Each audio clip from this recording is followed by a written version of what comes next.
കേരള രാഷ്ട്രീയം സംഘർഷഭരിതമായിരിക്കുകയാണ്. മുഖ്യമന്ത്രിയെ ചൊല്ലിയുള്ള കോൺഗ്രസിനകത്തെ കലഹം മാത്രമല്ല, പ്രതിപക്ഷ നേതാവിനെ ചൊല്ലിയുള്ള ഒരു തീരുമാനത്തിലെത്താൻ കഴിയാത്ത അവസ്ഥ CPIM-നകത്തുമുണ്ട്. കോൺഗ്രസിനകത്തെ ഭിന്നത ഒരുപക്ഷെ അത് തെരഞ്ഞെടുപ്പിന് മുമ്പ് തന്നെ തുടങ്ങിയതാണ്.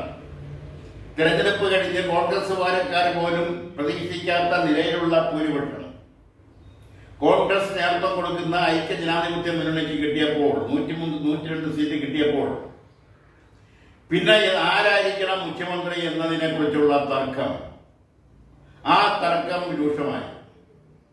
3 പേരാണ് വളയത്തിനകത്ത് നിന്നുകൊണ്ട് മുഖ്യമന്ത്രി സ്ഥാനത്തിന് വേണ്ടി ഫൈറ്റ് ചെയ്യുന്നത്.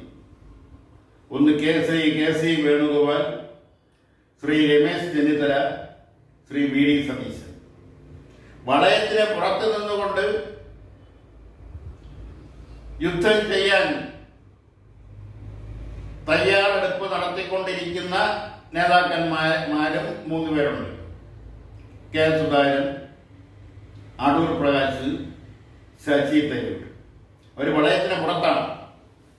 എന്തായാലും ഇതെല്ലാം കണ്ടും കേട്ടും കേരളീയ ജനത ഹാസ്യാത്മകമായി അതിനെ വിലയിരുത്തിയാൽ അവരെ കുറ്റപ്പെടുത്താനാവില്ല. വോട്ട് ചെയ്ത് അവര് പ്രതീക്ഷിച്ചതിൽ കൂടുതൽ സീറ്റുകൾ കൊടുത്ത് അധികാരത്തിൽ വരുന്നതിനുള്ള എല്ലാ സംവിധാനവും ഒരുക്കിയപ്പോൾ അവർ തമ്മിലടിക്കുന്നത് എന്തൊക്കെ ന്യായീകരണങ്ങൾ നിരത്തിയാലും അത് നീതീകരണമല്ല. ഈ സാഹചര്യത്തിലാണ് വോട്ട് ചെയ്തവരും അതോടൊപ്പം തന്നെ കോൺഗ്രസ് പ്രവർത്തകർ, നേതാക്കന്മാര്, അതിൽ അഖിലേന്ത്യാ നേതാക്കന്മാരുണ്ട്, സംസ്ഥാന നേതാക്കന്മാരുണ്ട്, ജില്ലാ നേതാക്കന്മാരുണ്ട്, ബ്ലോക്ക് തല നേതാക്കന്മാരുണ്ട്, മണ്ഡലം തല നേതാക്കന്മാരുണ്ട്, എന്തിന് വാർഡ് തല നേതാക്കന്മാർ പോലും 3 ചേരിയിലേക്ക് മാറിക്കഴിഞ്ഞു. ആ 3 ചേരിയിൽ നിന്നുകൊണ്ടാണ് പരസ്പരം പോർവിളിക്കുന്നത്. കേന്ദ്ര നേതാക്കള് കെ.സി. വേണുഗോപാലിനോടൊപ്പം ആണെന്ന് പറയുമ്പോൾ, അല്ലെങ്കിൽ നേതാക്കൾ ബഹുഭൂരിപക്ഷം പേരും MLA-മാരിൽ ബഹുഭൂരിപക്ഷം പേരും കെ.സി. വേണുഗോപാലിനൊപ്പമാണെന്ന് പറയുമ്പോൾ, പ്രവർത്തകര്, അണികള് ബഹുഭൂരിപക്ഷവും VD സതീശനൊപ്പമാണ്. അതിൽ കുറച്ചു പേര് രമേശ് ചെന്നിത്തല മുഖ്യമന്ത്രി ആകണമെന്ന് ആഗ്രഹിക്കുന്നവരുമുണ്ട്. ഇതിൽ ആരെ മുഖ്യമന്ത്രിയാക്കിയാലും കോൺഗ്രസിനകത്ത് ചെറുതോ വലുതോ ആയ ഒരു പൊട്ടിത്തെറി ഉണ്ടാവുമെന്ന് ഉറപ്പ്. ആ സാഹചര്യം ഒഴിവാക്കുന്നതിന് വേണ്ടിയാണ് മുഖ്യമന്ത്രിയെ നിർണയിക്കുന്നതിനുള്ള ആ തീരുമാനം പരമാവധി നീട്ടിക്കൊണ്ടുപോകാൻ കേന്ദ്ര നേതൃത്വം ശ്രമിക്കുന്നത്. ചർച്ചകളും ഉപചർച്ചകളും നേതാക്കന്മാരെ ഒറ്റയ്ക്ക് കാണലും ബന്ധപ്പെടലും ചർച്ച ഒക്കെ ചെയ്യുന്നത് അതിന്റെ ഫലമായിട്ടാണ്. ഇതെല്ലാം നോക്കിക്കൊണ്ട്, ഇതെല്ലാം കണ്ടും കേട്ടും കൊണ്ട് ഭരണകക്ഷിയിലെ 2ാം കക്ഷിയായ ഇന്ത്യൻ യൂണിയൻ മുസ്ലിം ലീഗ് അവർ അന്ത്യശാസനം നൽകിക്കഴിഞ്ഞു. മുഖ്യമന്ത്രിയെ തീരുമാനിക്കണം, അല്ലെങ്കിൽ ജനങ്ങൾ ചോദിക്കും. ആ നിലയിലേക്ക് അവർ താക്കീതുമായി മുന്നോട്ട് വന്നു കഴിഞ്ഞു. അവരോടൊപ്പം മന്ത്രിമാരാകുന്നതിന് വേണ്ടി, അല്ലെങ്കിൽ കഴിഞ്ഞ 10 വർഷമായി യാതൊന്നും നേടാൻ കഴിയാത്ത ഭരണത്തിന്റെ ശീതളച്ചായിൽ നിന്ന് ലഭിക്കേണ്ടിയിരിക്കുന്ന കാര്യങ്ങളൊന്നും കിട്ടാതെ കഴിഞ്ഞിരുന്ന ഘടകകക്ഷികൾ അവരും ഇതെല്ലാം നോക്കിയും കണ്ടുപിടിക്കുകയാണ്. അവർക്ക് എത്രയും പെട്ടെന്ന് മന്ത്രിമാരാകണം, അവർക്ക് ചില കാര്യങ്ങൾ നടത്തി തീർക്കാനുണ്ട്. അവരാഗ്രഹിക്കുന്ന ചില ഉദ്യോഗസ്ഥന്മാരെ അവരാഗ്രഹിക്കുന്ന സ്ഥലങ്ങളിൽ ഇരുത്തേണ്ടതുണ്ട്. അവരാഗ്രഹിക്കുന്ന വകുപ്പുകൾ അവർക്ക് ലഭിക്കുന്നതിന് വേണ്ടിയുള്ള ശ്രമങ്ങൾ നടത്തേണ്ടതുണ്ട്. അങ്ങനെ പലതുകൊണ്ടും അവരും അസ്വസ്ഥരാണ്. ഈ രാഷ്ട്രീയ സാഹചര്യം നിലനിൽക്കുമ്പോഴാണ് മുസ്ലിം ലീഗ് അതിലെ ചിലരെങ്കിലും ഒരു മന്ത്രിസഭ രൂപീകരിക്കുന്നതിനെ കുറിച്ചുള്ള ആലോചനകൾ അത് രഹസ്യമായി തുടങ്ങിയത്. അങ്ങനെ മുസ്ലിം ലീഗിന്റെ നേതൃത്വത്തിൽ ഒരു മന്ത്രിസഭ കേരളത്തിൽ ഉരുത്തിരിഞ്ഞു വന്നാൽ ആ മന്ത്രിസഭയെ പ്രതിപക്ഷത്തിന്റെ പിന്തുണയോടുകൂടിയായിരിക്കും. അതായത് CPM അടക്കമുള്ള പ്രതിപക്ഷ പാർട്ടികളുടെ CPM-ന്റെയും CPI-യുടെയും പിന്തുണയോടെയായിരിക്കും അങ്ങനെ ഒരു മന്ത്രിസഭ കേരളത്തിൽ അധികാരത്തിൽ വരുന്നെങ്കിൽ വരുന്നത്. അവർ മന്ത്രിസഭയിൽ ആകുമായിരിക്കില്ല, എന്നാൽ പുറമേ നിന്ന് പിന്തുണ കൊടുക്കുക. ഘടകകക്ഷികൾക്കെല്ലാം അത് സന്തോഷപ്രദവുമായിരിക്കും. അങ്ങനെയും ചിന്തിക്കുന്നവർ ഭരണകക്ഷിയായിട്ടുണ്ട്.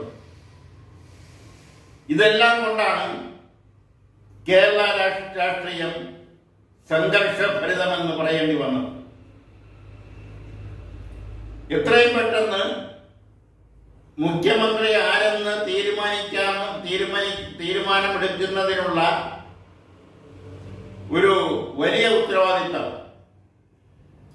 അത് കോൺഗ്രസിന്റെ കേന്ദ്ര നേതൃത്വത്തിന്റെ മുന്നിലാണ്. ആ തീരുമാനം എന്തൊക്കെയായാലും ചെറുതും വലുതുമായ പൊട്ടലും ചീറ്റലും ഉണ്ടാവുമെന്ന് ഉറപ്പാണ്.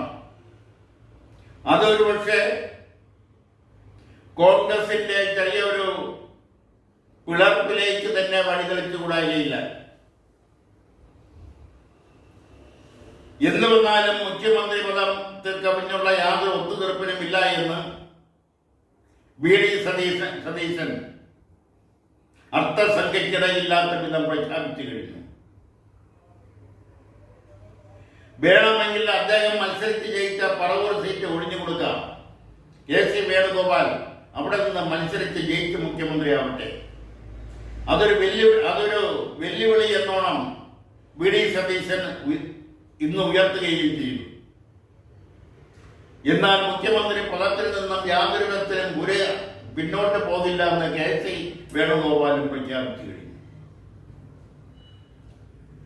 ഈ സാഹചര്യത്തിലാണ് കേന്ദ്രത്തിന് ഒരു ആരോഗ്യകരമായ തീരുമാനം എടുക്കാൻ കഴിയാത്ത അവസ്ഥയിൽ കൊണ്ടെത്തിച്ചിരിക്കുന്നത്. അങ്ങനെ VD സതീശനെ മുഖ്യമന്ത്രിയാക്കാൻ കഴിയാത്ത ഒരു സാഹചര്യം അത് KC വേണുഗോപാലും കേന്ദ്ര നേതൃത്വവുമായിട്ടുള്ള അടുപ്പം വെച്ച് നോക്കുമ്പോൾ അതിന് കഴിയാത്തൊരവസ്ഥയുണ്ട്. KC വേണുഗോപാലിനെ സംബന്ധിച്ചിടത്തോളം അദ്ദേഹം ആലോചിക്കുന്നത് ഈ അടുത്ത കാലത്തൊന്നും, അതായത് ഏറ്റവും കുറഞ്ഞ ഒരു 10 വർഷത്തേക്കെങ്കിലും കേന്ദ്രത്തിൽ കോൺഗ്രസിന് അധികാരത്തിൽ വരിക എന്നുള്ളത് ബുദ്ധിമുട്ടുള്ള കാര്യമാണ്. അതുകൊണ്ട് ക്യാബിനറ്റ് റാങ്കുള്ള ഒരു കേന്ദ്രമന്ത്രി ആവാൻ കഴിയില്ല എന്നുള്ള ഒരു തിരിച്ചറിവും ഇക്കാര്യത്തിൽ KC വേണുഗോപാലിനുണ്ട്. അതുകൊണ്ടാണ് അദ്ദേഹം മുഖ്യമന്ത്രി സ്ഥാനത്തിന് വേണ്ടി കടംപിടുത്തം പിടിക്കുന്നത്. അദ്ദേഹം നേരത്തെ തന്നെ മുൻകൂട്ടി കണ്ടതാണ്. അടൂർ പ്രകാശും K സുധാകരനും അടക്കമുള്ള പാർലമെന്റ് അംഗങ്ങൾ നിയമസഭാ തെരഞ്ഞെടുപ്പിൽ മത്സരിക്കാൻ ഒരുങ്ങിയപ്പോൾ MP-മാർ നിയമസഭാ തെരഞ്ഞെടുപ്പിൽ മത്സരിക്കേണ്ട എന്ന് ഹൈക്കമാൻഡിനെ കൊണ്ട് തീരുമാനം എടുപ്പിച്ചത് KC വേണുഗോപാലാണ്. അന്നേ അദ്ദേഹം ഇത് കണ്ടതാണ്. അദ്ദേഹം ഒരടി മുന്നേ എറിഞ്ഞിരുന്നു. എന്തായാലും വരും ദിവസങ്ങളിലെ കോൺഗ്രസിനകത്തെ സംഘർഷം അത് എങ്ങനെ അവസാനിപ്പിക്കാൻ കഴിയുമെന്നുള്ള തലപുകഞ്ഞ് ചിന്തിക്കുകയാണ് കോൺഗ്രസിന്റെ കേന്ദ്ര നേതൃത്വം, പ്രത്യേകിച്ചും ഹൈക്കമാൻഡ്, പ്രത്യേകിച്ചും രാഹുൽ ഗാന്ധിയും പ്രിയങ്ക ഗാന്ധിയും സോണിയാഗാന്ധിയും. അതെല്ലാം വരും ദിവസങ്ങളിൽ അല്ലെങ്കിൽ വരും മണിക്കൂറുകളിൽ തന്നെ ഒരു വ്യക്തമായ ഉത്തരം കിട്ടുമെന്ന് പ്രതീക്ഷിക്കാം.